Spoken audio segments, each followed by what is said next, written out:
Sorry, I constantly make fun of you, but there's just so much material lurking in your past.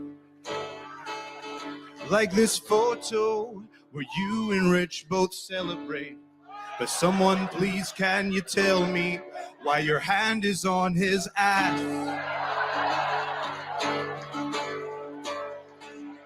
Cause on the top rope, you'll land on your head if you don't get sent home. We'll all be in hospital beds. Can you please get fired? Can we kick you out the door? Can you please get fired? 'Cause it's happened twice before.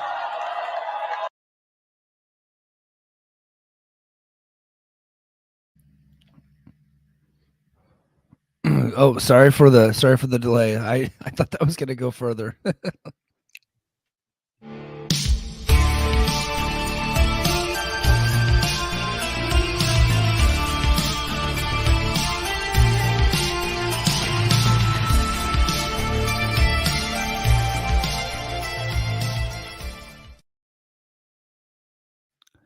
Hey now, it's Brace for Impact, and I'm your host, Mike Gilbert, and I'm going solo on that ass, but it's still the same. We're talking some TNA wrestling. It is live, Hawaii, 6:40. I got my big coffee, swig of coffee for the working man. A swig of coffee for Joe Hendry, man. I thought that the best thing about Impact this week was Joe by far. Um, I thought he was probably the most over guy at Under Siege. I think he had a great week, a great weekend, and it is probably time for TNA to maybe get behind this guy. He's always had a lot of talent, but I think the big question about Joe was his in-ring work there? Is his in-ring work at a main event level? And I think that's a fair question to ask. And I haven't seen him have that spectacular match. He likes to do a lot of comedy in his stuff, and like the comedy stuff doesn't get over in the main events, and that's been tough. Like I was when I was finishing up, or when I was watching Under Siege last night, after when you guys were all in bed, um, and watching his match, and I was like, man, I think they need to do a run with Moose and Joe Hendry, and then I remembered that they already did a run with Moose and Joe Hendry, and it was pure comedy, and they put like goggles on Moose and making him fucking dance during the match and all this stuff. And I was like, ah, man, they have wasted a lot of good time with Joe, making him an undercard comedy act when really like he's got a lot of Eli Drake in him. LA Knight. He really does. He's got that, I think if WWE were to take him, he'd probably go pretty far in that company because his act is tailor made for what WWE likes to do. And so I think it is probably time for TNA to go ahead and get behind him. I know Bully Ray, which you guys know my opinion on him a lot of times, but he isn't always wrong. Said it's time to put the strap on Joe Hendry. I don't know about that, but I think it is time to make this guy into an upper tier main event act, which means that he's going to have to like do a better job of mixing in his comedy with being serious. Like, can this guy fire up and be a serious guy? Can he fire up and whoop somebody's ass? Like, the guy's got a legitimate shooting background. He really does. He's had some he's been in like MMA and stuff like that. He is advocating for himself to be on Bloodsport, and Josh Barnett probably won't take him because it's not serious enough. The guy's got to be more serious. That doesn't mean he can't be funny. He can. But he's got to do a better job of mixing it. It's got to be a better balance. He has to be more serious than he is funny, and his matches need to have more of a serious tone, meaning no breakdancing and how we put the goggles on Moose, the VR goggles, and it was making Moose dance and shit like that. It was stupid. It was. I mean, it was funny. It got some laughs, but it was mostly stupid, and nobody wants to see stupid in their main events. They don't. So, but his let me look it up. Joe Hendry's song, "We Believe in Joe Hendry," is on the charts right now. Is on the charts right now. Let's see, it's rising up the music charts, and at the top of the UK charts. So you can order the song right now. And I was trying to see what I can't find out words. So as of yesterday, it was number 4 in singles downloads charts, number 6 on the singles charts. This is from official charts, and I believe, yeah, must be UK. So Hendry mentioned that is streaming 80,000 times per day. You can also get it on YouTube, and it's on Spotify and Apple, or and iTunes and all that stuff. And I think that's awesome. Like, I guess the big question is this: he's had this song for years. What took him so long to put it on iTunes? Like, he could have had this done a long time ago, but it's cool that it's happening now. He's got a lot of crossover appeal, and I could see him getting himself onto some of the music shows.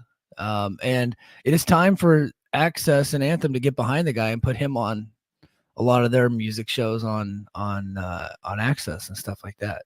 So good for Joe Hendry. I'm real happy for the guy. I've always liked Joe. Even when he was, I liked his indie stuff that he was doing, because he was kind of like, around the same time that Matt Hardy was the original meme wrestler. Joe Hendry was out there too, and he was doing a lot of stuff in the UK, and was getting himself over, singing parody songs and doing all that stuff. And then the bell rings, and it's like a very basic match, but he was getting himself over that way. And I thought that was really cool. And I was, and then when TNA brought him in, or Impact Wrestling, when they brought him over to Impact, he was doing a lot of cool stuff there with him and Grado and Winter. But it was very much like opening card comedy act.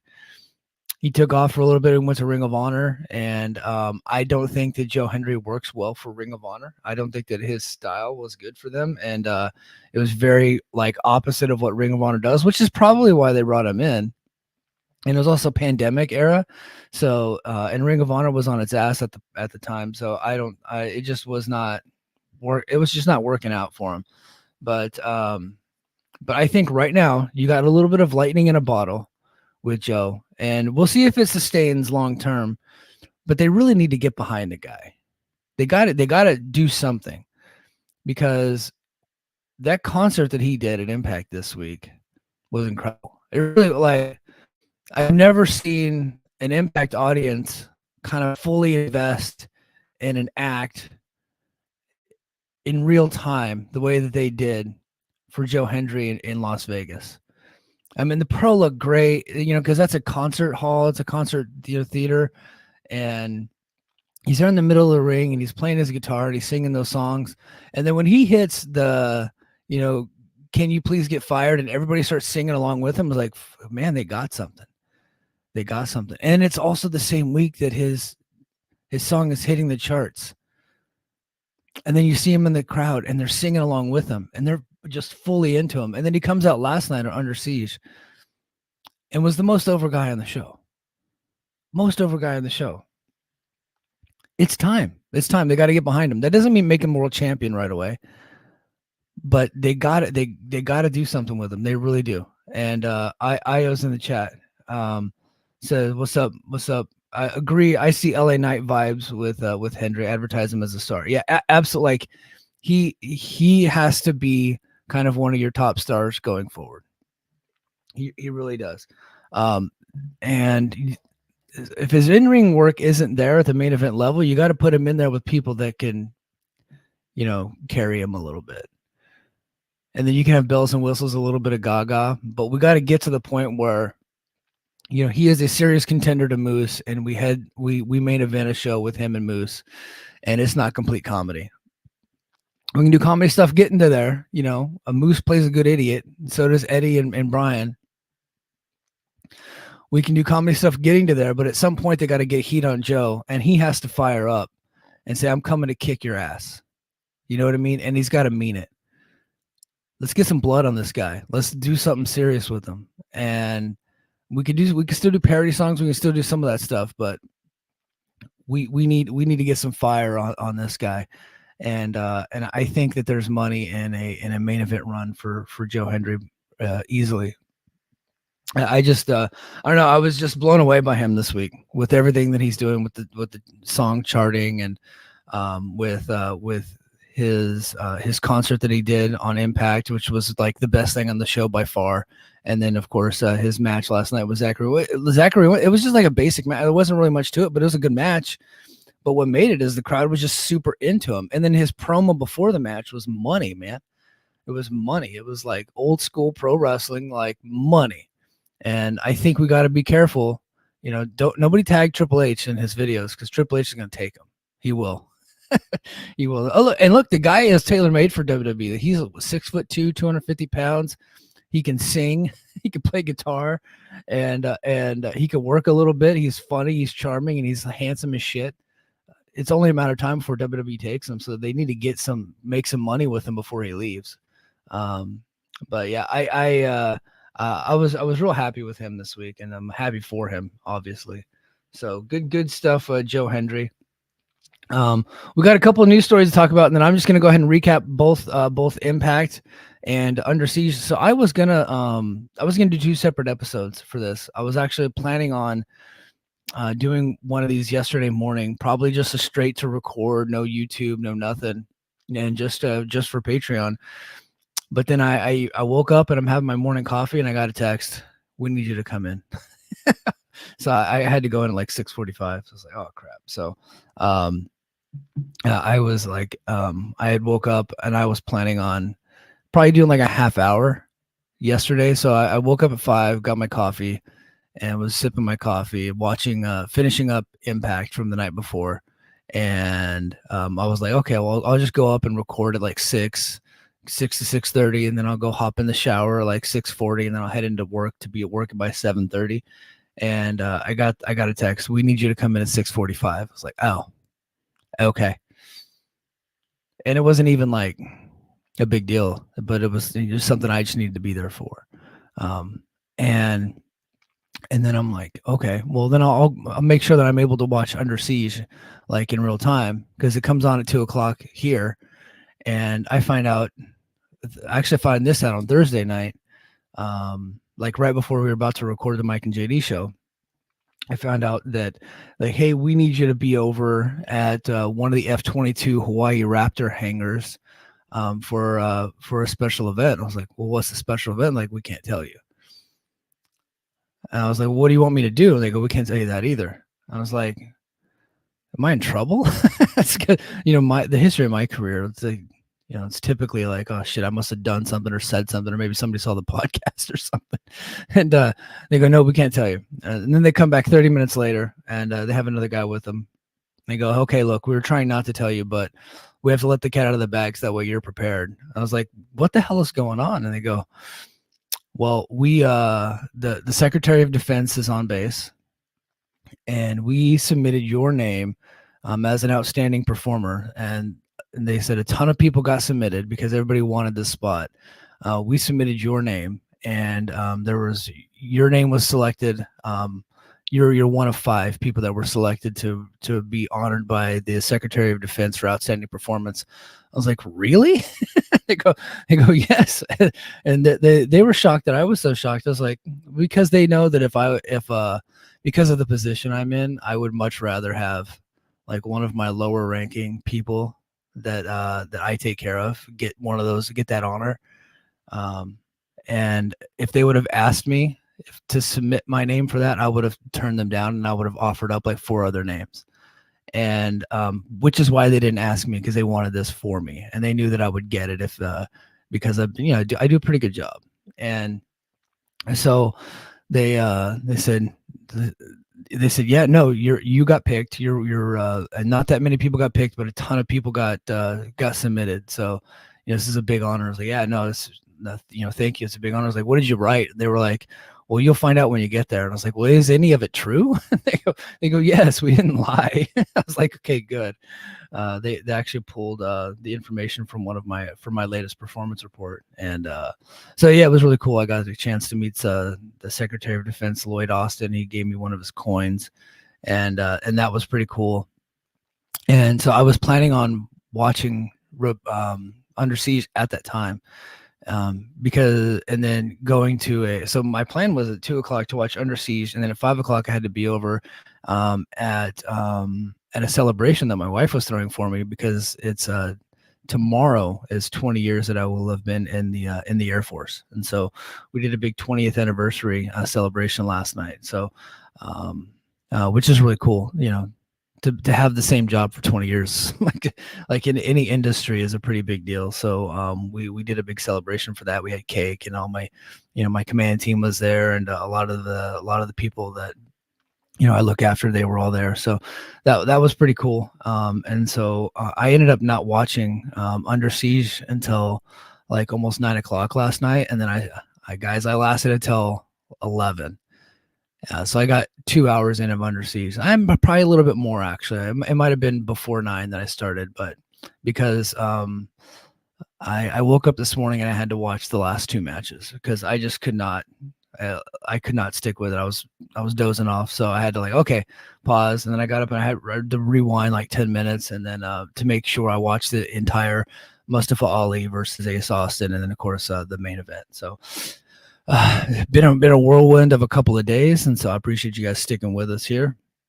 Oh, hold on, swig of coffee for the working man. All right, so let's go ahead and let's update everybody on the numbers for Rebellion. I actually have the Observer pulled up this week. I was trying to pull it up last week, but I could not. So, all right. So I'm going to highlight it here. So I'm going to read this verbatim, because I think I'll highlight it right there, but I'm going to read this verbatim because I think a lot of the aggregators misinterpreted what Dave wrote, and when they did that, they created a lot of confusion, and then a lot of people taking to Twitter, people were attacking Dave, people were attacking me, and I even was challenging Dave to maybe explain it a little bit better, and on this show last week, and then I posted a video about it, and then the video did really well, and I got a lot of good feedback on the video, so I appreciate everybody's feedback on that.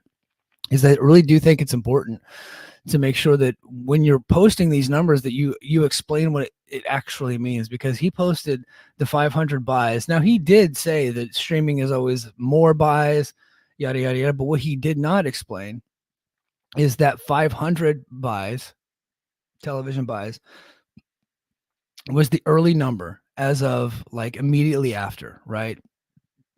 So by the time he got the numbers and then reported it in the Observer last week, it was at 500 television buys estimated, right? And so he was not comparing that 500 to the 22,000 buys that they got, 60 days in or whatever it was. So I'm going to read this verbatim. And if you're watching on YouTube, you can read it along with me. Here, I'll even zoom in more. There we go. So with late buys counted in, Rebellion is now at 1,200 television buys, and you'd figure streaming to be double television. Well, he typically reports that streaming is triple television. So, which is why he has estimated that Hard to Kill was at 66,000, because it was 22,000 in TV buys. So, Hard to Kill did a giant increase late, but right now Rebellion is at 60.6% from Hard to Kill based on the same number of days out. So keep that in mind. So it's not 60% down from 22,000. It's 60% down from 10 days out, 10 days after, something like that, right? So you got to keep that in mind. So keep in mind, based on reporting that Hard to Kill that many days out had reported 3,100 buys, and the final number ended up being 22,400. So based on history, for whatever reason, even these numbers at this point may not be a fair indication. Believe me, if they end up at 60.6% down and 8,800 on TV, that's a big success. So there you have it. So he did a better job of explaining himself this week, because a lot of people were confused. A lot of people said he was making stuff up, and those people that say that stuff are not the best people, right? Because they just assume that all bad news is fake, so you don't really listen to them. Then there were a lot of people that said that it was a typo. It was not a typo, because he actually went on the Wrestling Observer Radio and he clarified and said no, it's 500. So right now, 1200. I get the feeling that by the end of this thing, so he's saying that if it ends up at 60.6% down, so last week we were like, I think he reported like 83.4 or is like 89% down.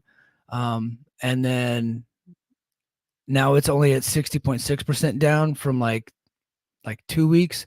So week 3, this thing could increase, because the reason why Hard to Kill did so well in late buys is because the buzz coming out of the show. Now, I don't think that Rebellion is going to do anywhere near the buzz, but a lot of people, when it comes to TNA, they just kind of wait to hear if people like it, and then they'll go buy it.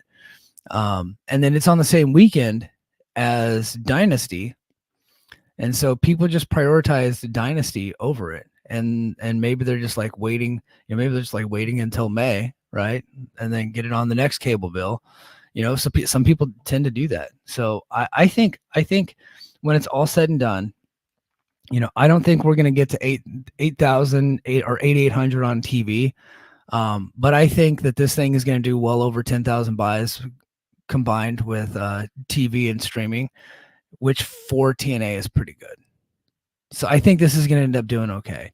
So everybody was like sounding the alarm when it came to the Rebellion. Like, oh, what a dire situation. Yeah, and that's why I kept a cool head, because I kind of understand how this company operates and the fan base of the company.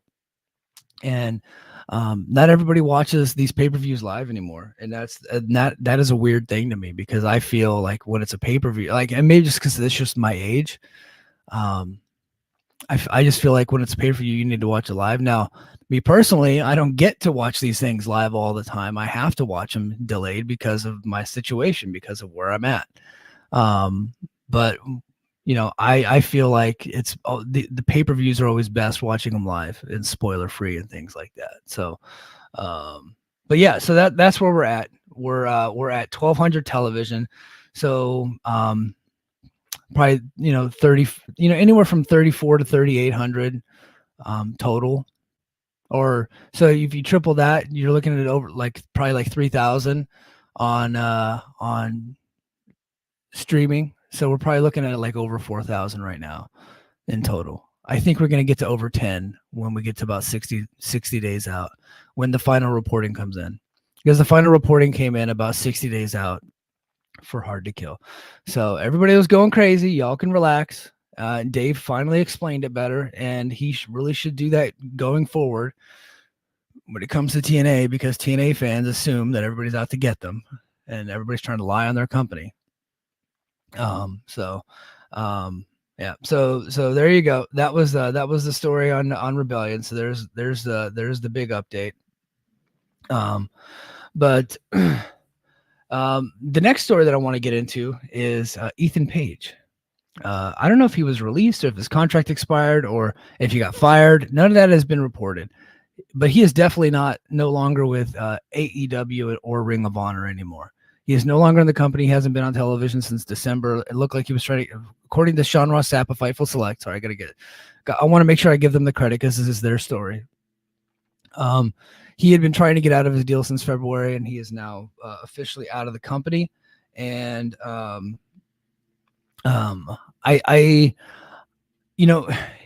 for him to move from Canada into the States, uproot his whole family for this job, and for him to want to get out of the deal makes me believe that he has another deal in place. He was like confidently wanting out of that. He started up his Alpha One wrestling promotion in Canada again, so maybe he's just going back.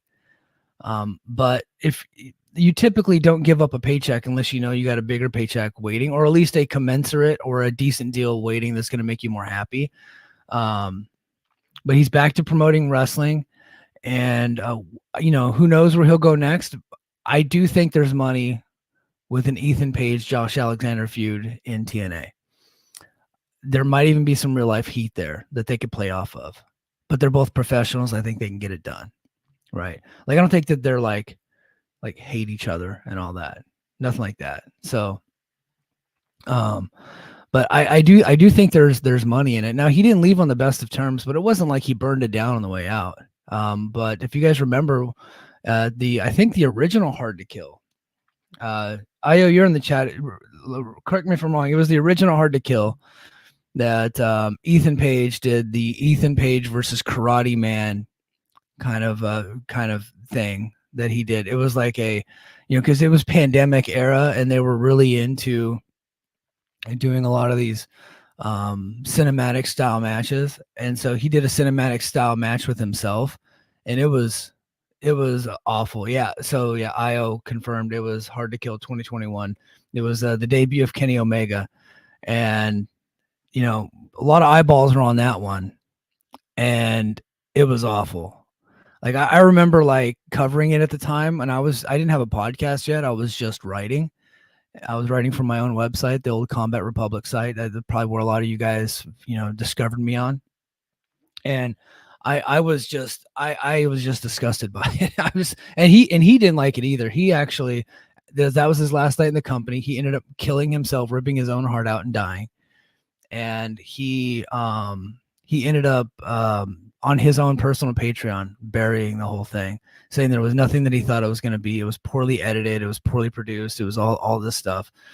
And basically burying the production company on the way out and the creative on the way out. And then he ends up heading over to AEW, and AEW just never worked out for him.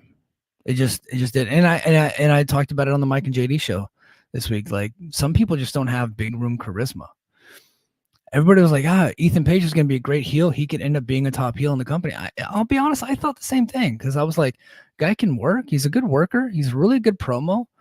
He's a big guy that at the time he was in shape because he was getting his contract abs, right? That you see people get whenever their contract's about to be due. They start working out harder. You see it in pro sports too, like contract years for NFL players. They typically like have their best year, because they're trying to, leverage like, hey, this is what I'm capable of, and to try to get to maximize their money. And so Ethan Page was doing the same thing on his way out of TNA.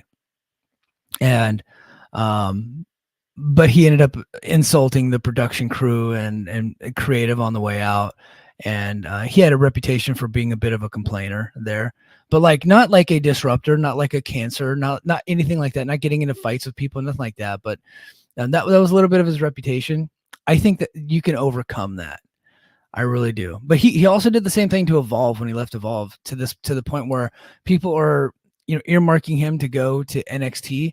If Gabe Sapolsky is involved in any way in NXT, I don't know that he goes there, because that's like legitimate mega heat between him and Gabe Sapolsky. It's brutal there. So, but if he did go to NXT, I think he would do well in NXT. But again, it's like, he's in his mid-30s now, probably getting closer to 40. What he is what he is at this point. I don't think, I don't see much of an upside from what he already is. And so I think that the level of performer that he's at, with the history that he has in Impact Wrestling from, his days with the North and Josh Alexander, and plus his love of TNA, I think that you could do something with Ethan Page in TNA. Especially, you could bring him in and be an opponent for Josh. Even if that's just all that they do, is just have him as an opponent for Josh. I think that you could do that. And then on the side, he can do his Alpha One, his indie promotion that he has. So I think a lot of, what they went through before is easily forgivable, and especially when you got money tied to it at the end, I think that would be cool. And it would not shock me to see him in TNA. I'm probably not in a long-term deal, because only special guys are getting those things, like Macklin and Santana and Gresham, and so I'd be surprised if they trusted Ethan Page to sign him to a long-term deal. But if you get him on like a per date and, book a feud with him and Josh, like, here's what I would do. Fantasy book time. So Moose versus Josh Alexander should be at Slammiversary for the title. Although I would not make that the main event. I think the main event should be Speedball and Mustafa Ali. I think that's the money in Montreal. Speedball and Mustafa. And for the X Division title with Speedball going over. I that should be the main event of Slammiversary. But like either or maybe you put him like first or middle of the card. Do a big match, whatever, like gimmick, steel cage, something like that between Josh Alexander and Moose, and Ethan Page costs Josh the match. And then boom, you book your 3-month feud between Ethan Page and Josh Alexander, culminating in Bound for Glory, a heated blood feud. That's what I would do. And then if Ethan Page impresses you with his behavior and with his work and everything, and then at that point, then you talk about signing him to a long-term deal, because probably around Bound for Glory is when more contracts will fall off, or at the beginning of next year, more contracts will fall off. Like, Speedball's probably gone next year, and probably some other people, because they only sign 1-year deals. So Speedball is like a multiple year, but you know what I mean? Like there's other people in the company that have signed recently that are probably only on like a 1-year deal. So, and Io, yeah, it says, the story is there, jealous Ethan. Yeah, look, because everybody thought that Ethan Page was going to blow up when he went to AEW, and that Josh was going to be left in the dust. And really, AEW signed the wrong member of the North, and Brandy Rhodes actually said that to him in a promo whenever Ethan and Cody Rhodes were about to feud. They actually said that. It's like, we should have signed Josh Alexander. And you know what? She's right. She's right. Josh was better. Josh was absolutely better. And so AEW brings him in, and it's like, oh shit, we should have signed Josh instead. I think they wanted them both, but Josh didn't want to go. Or maybe Josh was on, like, his contract wasn't up yet. I think he had more time on his deal. And so, fuck, we'll just get Ethan and then we'll grab Josh later. And then Josh just liked where he was at. And so, and Josh signed like a multiple year deal, like a 3-year deal. So with Impact. So, I mean, it's there. It really is there. I think there's some money in that feud, and that really could draw some attention, and be a big match. Look, is it going to be like a crazy money drawing? No. But like for TNA level, I think that would absolutely work. You got heat. Personal issues draw money, right? And there's a personal issue there, and there's a ready-made story. I think that's the way to go. But yeah, so Ethan Page, I 100% they should bring him in. They really should. And lastly, on the news front, there wasn't a ton of news, but it was just posted this morning that Thursday's Impact on Access TV was they got 80,000 viewers with a 0.02 rating, and it was number 123 on the charts, number 123 out of 150. So for nothing, there must have been nothing on television that night for that to get at 80,000 to make the charts. That's pretty incredible. That's pretty wild there. For that to make the charts at 80,000. So here, let me go ahead and I'm gonna go to boom. Sorry if you're listening to this on Patreon, you're getting the full experience. You get to see me in real time pulling up these articles. As I to do the recaps. So yeah, I'm gonna go ahead and do the Impact live results. I want to talk about the episode of Impact this week, because I did think it was a pretty good episode, obviously highlighted by Joe Hendry doing his concert in the middle of the ring. I gotta say the production was much better this week on Impact. There was no audio problems, so whatever audio problems they had from the week before, they cleaned it up. But they need to be more consistent. I don't think anybody can argue that. Like, they have to be more consistent if they ever want to be taken seriously. Because every time they have like a really awesome episode, there's always some type of production snafu. It is. And then that makes me kind of like, review the show on a down note. And I don't want to come on here and review the show on a down note. So I'm glad that this week everything was cleaned up. But they if they're going to be professional, they have to do better. They really do. If they're going to ever be a success, if they're ever going to end up carving out a major space in the wrestling world. All right, so this week's Impact started with a recap of when with Nick Nemeth getting defeated by Eddie Edwards, and then he met Broken Hardy. Broken Hearted became a new ally, and then of course introducing Miyo Yamashita as the challenger for the Knockouts champion. So the first match was Mustafa Ali defeating Chris Bay, and this was awesome. It really was an awesome match. I loved this match. Actually, and then before they get to the match, AJ Francis and Rich Swann were in the balcony with Bun B. So that I felt like that created kind of a different, cool, unique vibe for the show. I really did like that part. So I think that was cool. Just having them up in the balcony for most of the show was pretty cool. But yeah, the Ali versus Chris Bay was an awesome match. I loved it. And these two really work really well together. And good stuff. You know, Ali's his Secret Service guys are kind of always getting involved, and that's going to be the story of his matches going forward. And so we're going to have to just start getting used to that. But I really I think JD's crazy. Not only did I like the match between Ali and Hiromu Takahashi, but I like Ali's gimmick, and I like everything he's done in TNA so far. As far as I'm concerned, he's a hit in TNA. But I thought that he had a banger of a match on Impact this week, and of course last night at Under Siege, with Ace Austin. And then we get to the next match. It's Alicia Edwards defeating Dani Luna, and so this is how they're justifying Masha and Alicia getting a title shot. Basically, Masha was out a title shot because of her tag team with Killer Kelly, but Killer Kelly's not here anymore, or at least she's not here right now. And so they put Alicia Edwards in here, and this match was fine. I mean, look, Alicia can't wrestle, like we all know that, but it wasn't like god awful or anything. It was just like okay. So yeah, that's just how they justified it. There really wasn't much to it. I'm sorry, I don't really have a good explanation of the match. But I think Alicia has a lot of heat, so that's cool. It's kind of cool to see her getting some heat, and Masha, of course Masha had to help Alicia win, because like no one takes Alicia serious as a wrestler, so which they shouldn't. Like, she's a heel, so that's fine. So Masha basically hit the snowplow, and Alicia got the victory there. And then a vignette airs for DMTV. It's not Dave Meltzer TV, it's a Death Machine TV. This was stupid. I don't know what it is. Nothing happened. He just grunted and spit and did his fake growly voice.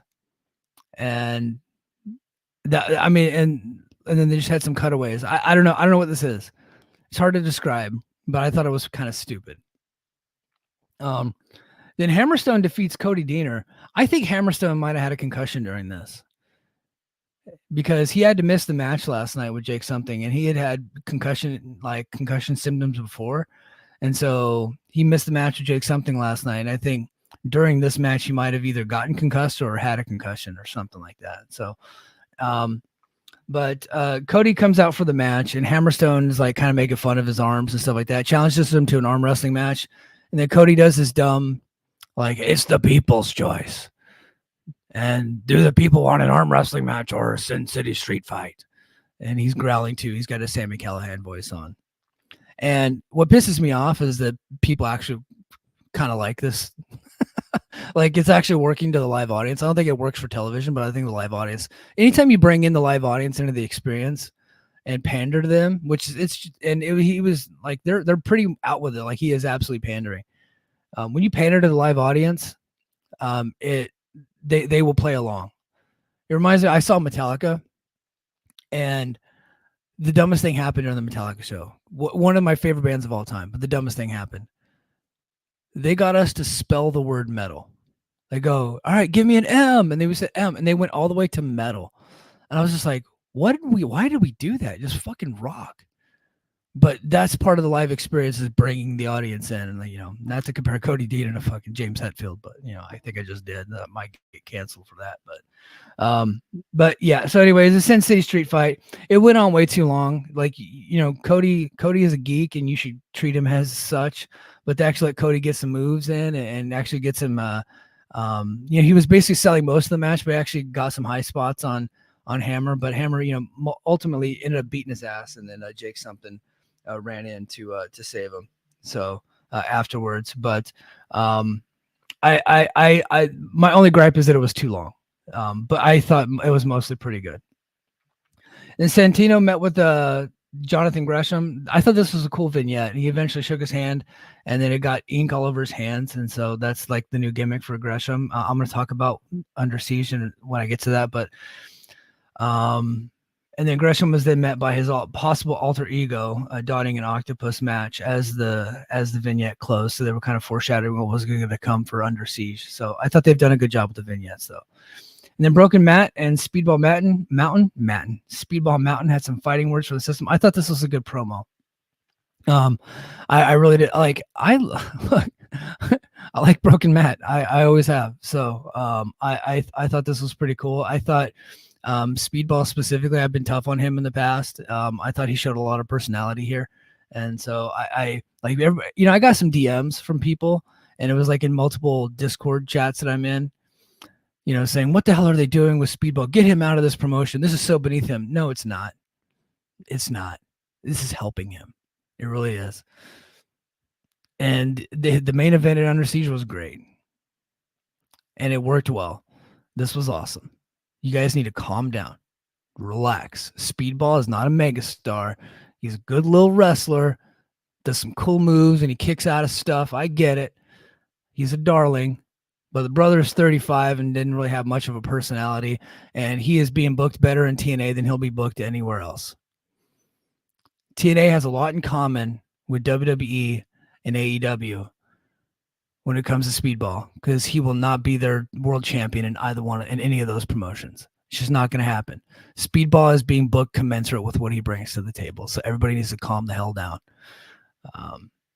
Now we get to Joe Hendry's apology song. I actually played the song earlier. I thought it was great. It was the best thing on the show by far. It was awesome. And I just cannot say enough good things about it. And to his credit, I thought Top Dollar played his role well. Dollar General himself up in the balcony, just being a heel. Raz and Joe Hendry getting mad at the songs because he played the original song, and then he played the one with that was the AJ Styles song. He played that one, and then he mocked Creed's Higher with "Will You Please Get Fired?" And I thought it was just tremendous, and the crowd was just so hot for it, and it looked tremendous. Look, I'm going to say something about the Palms. There was only like 800 people there, but the place, the way they had it shot, it looked full. It looked great. Because, that lower bowl was full. So 800 is like that lower bowl. And if they could do that on a pretty regular basis, it very much reminded me of the Impact Zone in Orlando. It did. I think it was kind of like similar, but this thing can open up to like 2,000 people. So I think the Palms is the best place that they go to by far. It's not even close. So I know that they've already gone 4 times this year. Two separate events with 2 separate tapings, following it.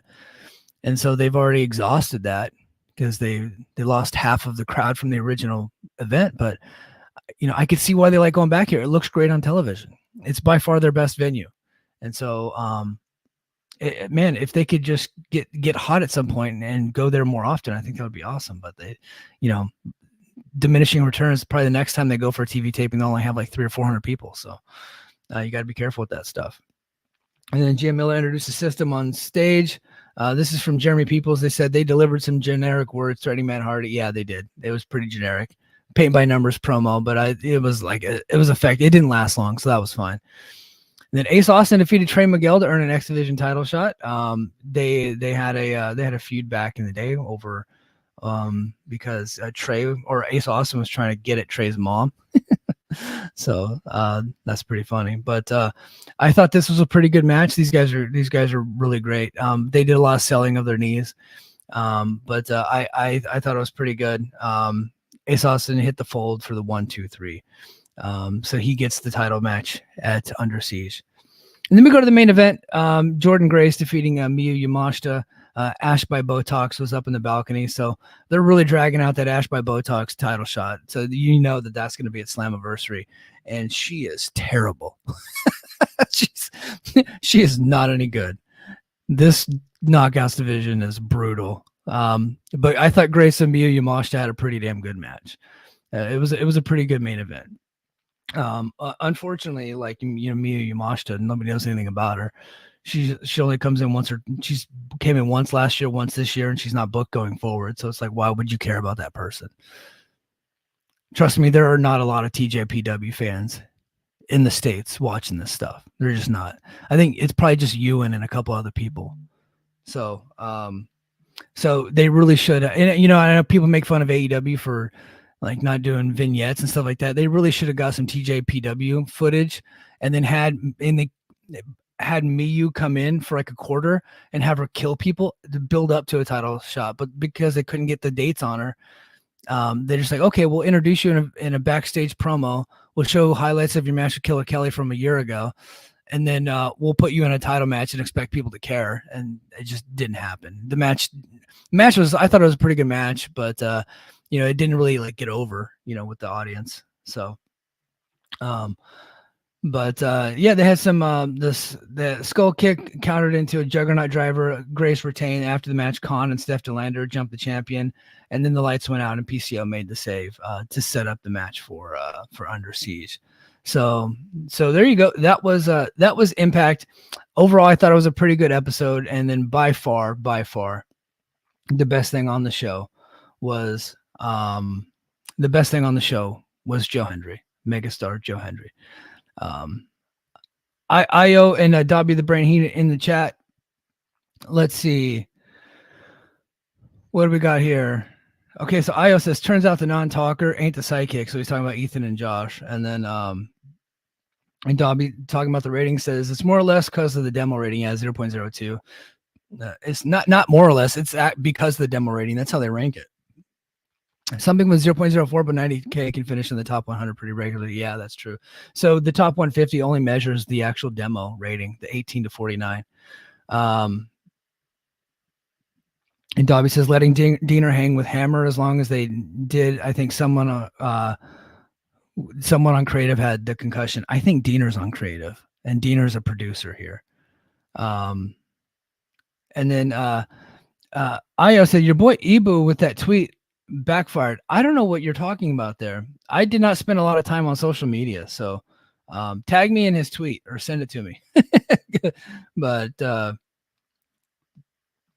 there you go. So let's go ahead and get to Under Siege. So this was the weakest card for a TNA Plus special that I think I've seen since I've been covering the company.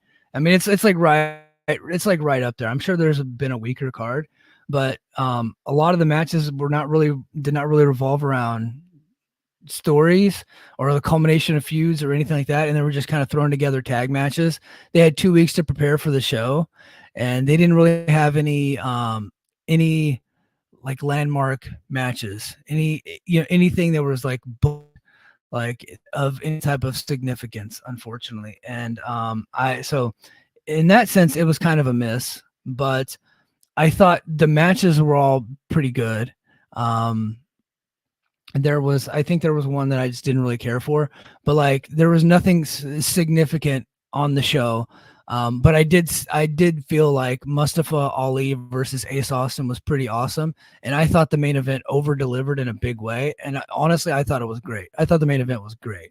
And I thought the opening match was really good too. But when you put really good wrestlers in a match on a premium live event or whatever you want to call it, I think it's going to turn out pretty good, right? And so it wasn't because I didn't think the matches would be good. I just think there's no marquee matches on the show.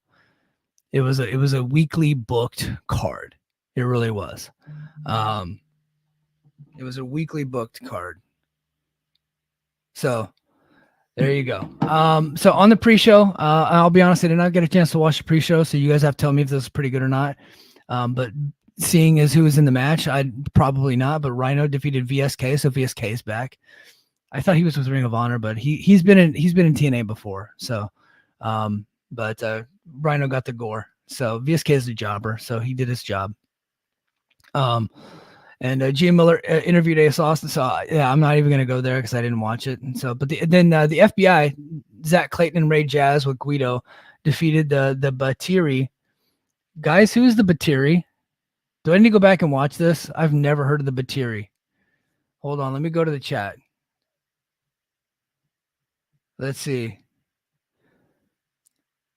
Yeah, no, I don't think anybody knows who the Batiri is. So they beat the Batiri. But I like that the FBI is back. And I'm going to go back and watch this match because I feel like as an undercard tag team, like two young guys that have a huge upside, I think they could have something with this team, especially with Guido, now that they have the full gimmick. I dig that. And then the Laredo Kid defeated Casey Navarro to retain the TNA Digital Media title. So this was the spot that Rich Swann was supposed to be in with Laredo Kid. They said it was going to be a non-title match after the fact. I'm pretty sure it was going to be a title match. So Laredo Kid has 2 wins this year, which is big for him. He doesn't win that often. So, and then Casey Navarro, he's been a guy on the Indies for a long time that people have been waiting for him to break out. So I don't know if he's going to be sticking around TNA, but I kind of like the fact that they brought him in. I don't like the fact that he got a title shot because nobody knows who this fucking kid is. But, he's been in Impact before. He's been in MLW before. And, he's the guy's just been around. I think he's done dark matches for AEW, and I think he's done dark matches for WWE. So he's a talented kid. So maybe he'll get brought back in, depending on the quality of this match. So I like that he's getting a shot here. Good for him. And that's been my thing with TNA. They need to give shots to good young indie talent trying to make their name for themselves and stop focusing on these old WWE fireds. So, but the show opened up with Eric Young and Josh Alexander defeating Frankie Kazarian and Steve Macklin. Here, look. Batiri is an old Chikara Pro tag team. Okay, I've never seen Chikara other than Brody Lee in a cage match with Claudio. That's the only Chikara match I've ever seen. Dobby says FBI looks really good. And a comment, Laredo versus Navarro was a pretty fun one. And Io says that they got to sign Casey Navarro. Big fan. I think Casey Navarro is a talented guy. So we go to the opening match. It's Eric Young and Josh Alexander defeating Frankie and Steve Macklin. I don't understand why Frankie and Steve lost, but there was a lot of questionable booking on the show because I thought that the feud was going to be continuing. But Eric, I guess that actually kind of makes sense because Frankie defeated Eric, so Eric now gets the pin over Frankie, and so they'll probably do something at Against All Odds between the two. One thing I really loved about this match, and I'm not a big fan of Matthew Raywalt, to be honest with you. I don't like the sound of his voice. I don't think he's a particularly very good color commentator, but he is better than D'Lo and obviously better than Matt Stryker, right? So he's better than what they've had recently, but I'm just not the biggest fan of his. Okay, getting that out of the way. I thought he did a really good job of linking the Frankie Kazarian ripping off Eric Young's ear to the huge story from like the 50s when Killer Kowalski actually doing a knee drop, several knee drops to the head of Yukon Eric, and actually like 100% legitimately knocked his ear off of his head. I think his ear was like cauliflowered, and then like he got it knocked off, and that's what really made Killer Kowalski into like this.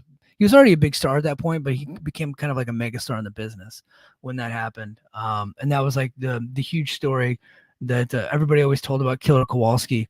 Well, Killer Kowalski training Frankie Kazarian. So I like that link. I thought that was really cool. So they did a good job. But I thought this match was pretty good. The crowd was up for it, man. The crowd was hot for it.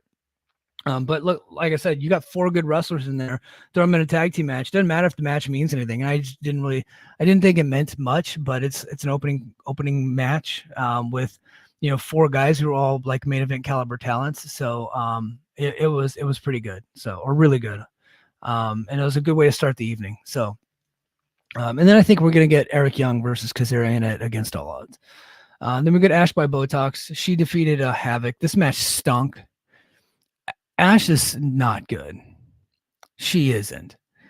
And the whole thing was cheesy with George Iceman coming out with the holy water. And I'll be honest, I laughed and I'm not proud of it, but I was kind of entertained by that. But Ash just can't go. And I think they've been like dragging this, eventual match with Jordan Grace out. Like people are going to care, and nobody's going to care because Ash stinks. I've been nice to her for the most part, but boy, is she bad. She cannot go. So she's a funny character. I don't mind the character. In the ring, she just doesn't have it. She does. And everybody that was wondering why Dana Brooke never really made it to the top of the WWE women's division, you guys understand now. They gave her so many opportunities. She was there for a long time, and she just never got better. And so she is what she is. She's a fine undercard comedy act, but she's got no business being in a world title match with Jordan Grace. Makes no sense to me. But and of course she won with like a roll up. So there you go. After the match, Ash choked her with a garlic necklace. See what I mean? Like cheese ball shit. Ash attacked Havoc with a chair and then gave her the rarefied air with a chair on top of Havoc. I wonder if they're teasing that Havoc is leaving. I wonder if they're just writing her off. That was it. And then Gia Miller interviewed Broken Matt, Speedball Mountain. And I thought this was really good. I thought this was a fun interview. I liked it. And then we go to Joe Hendry defeating Zach Wentz. Joe Hendry was so over. He came out and like people just went crazy for him. They did. And then he cut this fiery promo. Just so awesome. I love this Joe Hendry, like this era of Hendry. I like that he's over. And I know I started the show off with it, but they need to get behind him. It's time. It is time. But I thought this was a pretty good match. Like Wentz is a really good wrestler. It wasn't much to the match. It wasn't like your typical 20 minutes kick out of everything match, which everybody wants. Like when you say it's a good match and then they go watch it and it's like, oh, this is just a basic match, 10 minutes. It's like, well, yeah, it was a 10-minute match designed to get Joe Hendry over. He didn't need to go 25 and let Wentz kick out of everything. That's not not everybody needs to do that. Okay. Just calm down. But I thought it was pretty good. And then we go to Alicia Edwards and Masha Slamovich defeating Spitfire. I thought this was good too. Maybe it's just me. I don't know, but I thought this was a pretty good match. And Alicia was just playing a chicken shit the whole time, letting Masha fight her battles for her. And I was like, that's a good role for Alicia Edwards. That makes sense to me. They got the tag team titles. There was a tweet that said that they've just completely diminished the Knockouts tag team titles. And I think it might have been Lucha Doncic who said it first, but it's like, bro, what titles are you talking about? Like, you would actually have to do something really good with them in order for them to be completely useless. You know what I mean? Like useless is a step above what they already are. These titles have been dead since inception. These titles are not important. So I don't care who the tag team champions are. I did think it's weird that they just put Spitfire together. They put Lars Fredrickson with them. They got a cool gimmick, a cool look. And they seem like they're getting a little bit of momentum, and then they already took the belts off of them. So I think that's weird. I don't know that I like that. But they're making the system strong, and it looks like they might be adding Masha to the system. So there you go. But Masha basically Masha won this match essentially, and then tagged in Alicia Edwards, and then Alicia hit her weak ass pedigree and got the victory. And her pedigree stinks. But and then AJ Francis and Rich Swann cut a promo. I thought this was a pretty good promo. Just talking about moving on from Joe Hendry, and that Rich Swann would have beat Laredo Kid, but now he's got to go beat Jake something. And then in the biggest head scratcher of the night for me, Rich Swann did beat Jake something, and that makes no sense to me. Well, unless we're finally coming to the realization that they're never going to get behind Jake, and I think that's probably true. They like Jake. They're going to heat him up every once in a while, give him a title shot, but he's just not a guy that they're actually ever going to believe in. And I thought maybe it was a Scott D'Amore thing, but no, it's just permeated through the company. They heated him up, put him in a good match with Mustafa Ali, and then they beat him there, which I knew that they would. And then instead of giving him rebuilding him afterwards, it's pretty clear that Hammerstone was going to beat Jake. And they obviously they feel they like this first class deal more than they like Jake something. And I like first class too, but I thought they're going to be a tag team.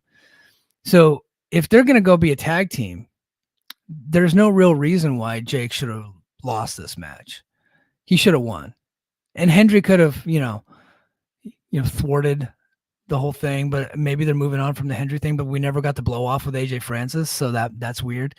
At one point Cody Deaner came out to to beat up on Dollar General, and Dollar General just whooped his ass, and that's pretty funny because Cody's a jobber. But yeah, so I don't know. This makes no sense to me. Jake should have won. He really should have. I know they're getting behind Rich again, but if he's in a tag team, okay, unless they're not, maybe I'm wrong about that. But I think that him and Dollar are a tag team. At least at one point they were supposed to be, but yeah. Swan ended up getting the victory here with a little bit of help from AJ Francis. So, all right, and then we go to the second worst match of the night. Jonathan Gresham defeating Kushida.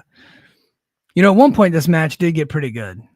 They started cooking a little bit, but what ruined the match was Jonathan Gresham doing his fake, like, choking on ink thing and spitting up ink.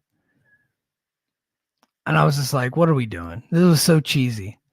Like, I don't even like somebody sent me the mask and I was like, oh, that's kind of a cool mask. It reminds me of the Great Muda's mask that he wore in later years when he decided not to do like full face paint, when he's just putting on a mask. I was like, okay, he's like a little bit of a Great Muda spin-off. Like, if you're going to rip off somebody, you might as well rip off Great Muda. And that's kind of what they're doing a little bit, like with the alter ego deal. Like Finn Balor did something similar in NXT.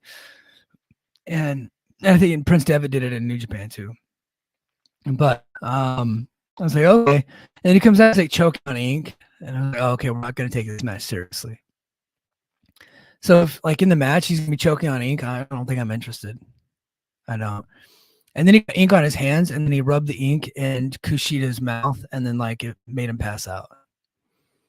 It was very Papa Shango. And I'm just like, man, Papa Shango was kind of funny when I was 8. I don't think Papa Shango works for a promotion that is geared towards adults. Like, no, there's not that many kids watching these things. It's mostly guys my age watching TNA, and we're over Papa Shango. We are. But if he wants to do something like, but the cool, like the mask, alter ego, look, I'm interested in it because TNA doesn't know how to book good wrestlers. They don't know how to book guys that are just awesome wrestlers, and that's what Jonathan Gresham is. But so they're trying to do something with character-wise with them. So okay, look, I'm into that. Let's give it a chance. And I've been giving it a chance, and I've liked the vignettes. But him choking on ink kind of reminded me of the time that Papa Shango possessed the Ultimate Warrior, and he was like spitting up green shit. It's like what it reminded me of. And it's, yeah, I'm not into it. This I thought they missed the mark on this one.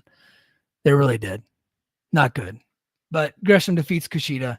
Not a good match. And the crowd was not into it either. They didn't know what to make of it. At one point when they picked up the action, like, people were into it because these guys can really go, but it's turned into a gimmick and it just didn't work. So, which sucks because I was excited to see Gresham and Kushida. I was like, oh, I don't think I've ever seen that match before. Let's see what they got. And Gresham's jacking off basically. So, and then we go to Knockouts champion Jordan Grace and PCO. I thought this was going to be way worse. It wasn't good, but I went into it with like less than ideal. With the lowest possible expectations, so that probably helped. But I just hope to God that the PCO con thing is over. I'm done with those two guys. And I like PCO, I really do, but I can't stand Big Con, obviously. But Jordan Grace, got the clean victory over Steph DeLander, hit her with the Grace driver. And the Made in Japan deal that she's got going on there. There was a lot of fun parts to this match, and so I just hope that it's all end, that it's just completely over, and there's no hope for another Steph DeLander and Jordan Grace match. I don't think we need to see that anymore. She's pinned her twice, so there's no reason to have that anymore. So I just hope that this whole thing is over and we're done with it, and we can just move on with our lives and pretend like it never happened. That would be great. And then we go, like, as far as like bell to bell, like wrestling wise, probably match of the night: Mustafa Ali defeating Ace Austin to retain the X Division title. So I think they're doing a little bit of a storyline here. It says Hannafin noted that Chris Bay was unable to be with Ace Austin tonight. Which kind of led into the story that the Secret Service agents continued to cheat in the match, and and cost Ace the match. But I thought this was really fun good. I did. They had just a ton of action, lots of stuff going on in this match. I don't want to do like a full play-by-play, blow-by-blow, but they really got the crowd in the end when Ace hit the fold on Ali, and Ali landed like right on top of his head. It looked great. It was very safe. Like there's a safe way to land on top of your head. Ali did it. It looked great. And as he's about to get the victory, Ace is about to pin him. It took him a while to cover him. It's super cheesy, but I liked it. Built anticipation for the moment. Ali's security members pulled Ali out of the ring, which should have caused a disqualification, but the referee's not very good. And then Ace knocked out a bunch of security members on the ramp. And then Ace rolled Ali up for a 2 count. Ali kicked Ace off the ropes. Ace fell onto the X Division title belt that Ali had just brought into the ring, and then Ali hit the 450 splash for the win. The crowd was up for this match. Match of the night. I thought they were great together. I'd like to see them go at it again. I'd like to see Ali wrestle Chris Bey again. I think he's got a good connection with both those guys. Just do really, really good stuff. Okay, so the system in the main event, taking on the House Hardy, Broken Matt, the Ball of Speed, and the Seventh Trent, or whatever he's being called. I can't remember what he's being called, but they actually Speedball and Trent Seven actually came out in the House Hardy coats, and they were doing full Hardy gimmick, coming out to delete. Thing, you know what? People were into it, and I was into it. I thought Broken Matt was good in this match, honestly. And I thought this match over freaking delivered. And I had I didn't have like high expectations, but I was like, you know what? I bet this match gets over. I bet Broken Matt will get the crowd into it. And then Speedball and Trent, and of course, Myers and Eddie Edwards will carry most of the match, and Moose will get some power spots. And this match will end up being good. And damn it, it was. This was a really good match. And so for all the people that were mad that Matt Hardy was coming to TNA, and all the people that were laughing at TNA for bringing in Matt Hardy, y'all can eat it, because this match was really good. And in fact, Matt Hardy looked pretty good. Now, Matt Hardy's hips and knees, obviously not very mobile, so they did a good job of protecting him there. But look, guy's in shape. He worked his ass off in the match. He can't get up and down like he used to, but guy was over. He really was. And the delete chants were over again. Not as over as they were in 2017, of course, but they were still over. And the big spot of the match was Matt coming off the top rope and doing a leg drop to Moose to the outside through a table. And boy, did Moose eat all of that. Matt Hardy landed right on his chest with all of his weight, and then broke down through the table. And the only thing I didn't like about the match was the outcome. The system defeated them. The system, they pinned Trent Seven. So I'm like, how do we get to the Matt Hardy world title match from here? That's the weird thing to me. If they're going to do Matt Hardy versus Moose, how do we get there now? Matt Hardy should have pinned a member of the system. He didn't have to pin Moose, but system should have lost on this one, especially if we're going to go to, against all odds and get to a title match between Moose and Matt Hardy, and which they're very clearly still going to do. But now we have a weak challenger, and it's just the same old story with TNA. Sometimes they don't know how to book proper challengers. He'll probably end up winning a gimmick match, like maybe they're doing this big match at the tapings tonight, where it's like all of the champions are in one match taking on all the other people, and I think like Matt Hardy will probably win that match.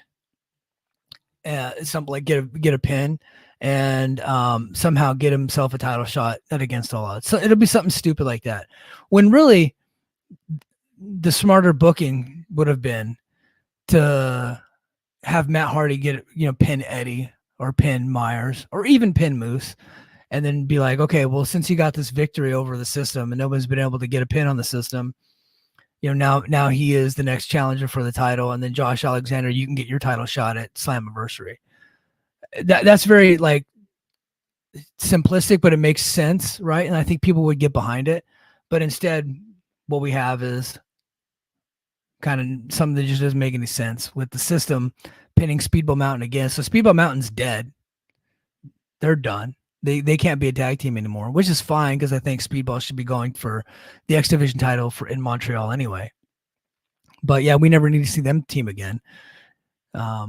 So even though I did feel like they ended up being a pretty good tag team, and I thought they have really good chemistry with the system. So, but yeah, very, very, very, very good close to the show. That's why I'm giving Under Siege. I'm giving it a positive review, kind of like a B-, maybe C+. You know, like if it was a pay-per-view, I'd probably give it an F. But it was a TNA Plus special 2 weeks after pay-per-view, with probably the weakest card as far as marquee goes. Weakest card they've put together in a long time, and I felt like the show over delivered. I really did, and including the final 2 matches. I thought the final 2 matches were great, and I thought the opening match was great too. So, you know, and I thought the crowd was pretty good. I thought the crowd, I assumed that the Albany crowd was going to be super weak. Now tapings are going to be rough. Tapings are going to be tough. So we'll see how the tapings look, but honestly, after they go to Vegas and the Palms, everything looks like shit afterwards. Like nothing looks good anymore because the Palms just look so good on television. So, but we still got Io and Dobby in the chat. I'm gonna get to you guys' chats, and then we'll close it up from here. So Dobby says, "I'm hoping the ink coughing isn't a regular thing." Yeah, me too. I didn't get over big with this character, but using it as a finisher wasn't good. I wonder if Kushida returns to the mask too. God, I hope not. But it seemed like he was possessed after that. And then Io says, turns out TNA does trios matches better. Better than who? But the match did over deliver. Absolutely. And then the crowd was a hot crowd. And then of course he says Nemeth could be back then. I think Nemeth is still in Japan this weekend. So, but I think he'll be back for the Kentucky tapings, hopefully. Because they didn't write him off for a long time. They wrote him off for like a taping cycle. So I think Nemeth should be back by Kentucky and then be back for the build for Against All Odds in Chicago, which should be a pretty good show. And it's probably going to be headlined by Moose and Matt Hardy. At least if Mike's booking, that's what we do. I don't think we hold off Moose and Matt Hardy for Slammiversary. But I mean, it's possible they just go Moose and Josh in Chicago, and then they just do Broken Matt and Moose for Slammiversary. I guess that's possible, but I think Chicago is probably the better way to go there. But all right, guys, thanks to Dobby and Io in the chat. Thanks to all the Patreon subscribers that keep the show going. And I'll be clipping this for YouTube. I'll probably have some clips out on Monday, Tuesday, Wednesday, kind of segment or break it up over time, so that way you guys get this content before everybody, get all your early access to it, and you get it all in one fell swoop. So I like doing that. So it was the Brace for Impact double shot, covering 2 episodes in one, getting the news out there too for you guys. So I really appreciate you being here. Appreciate all the support for the show. And until next time, mahalo.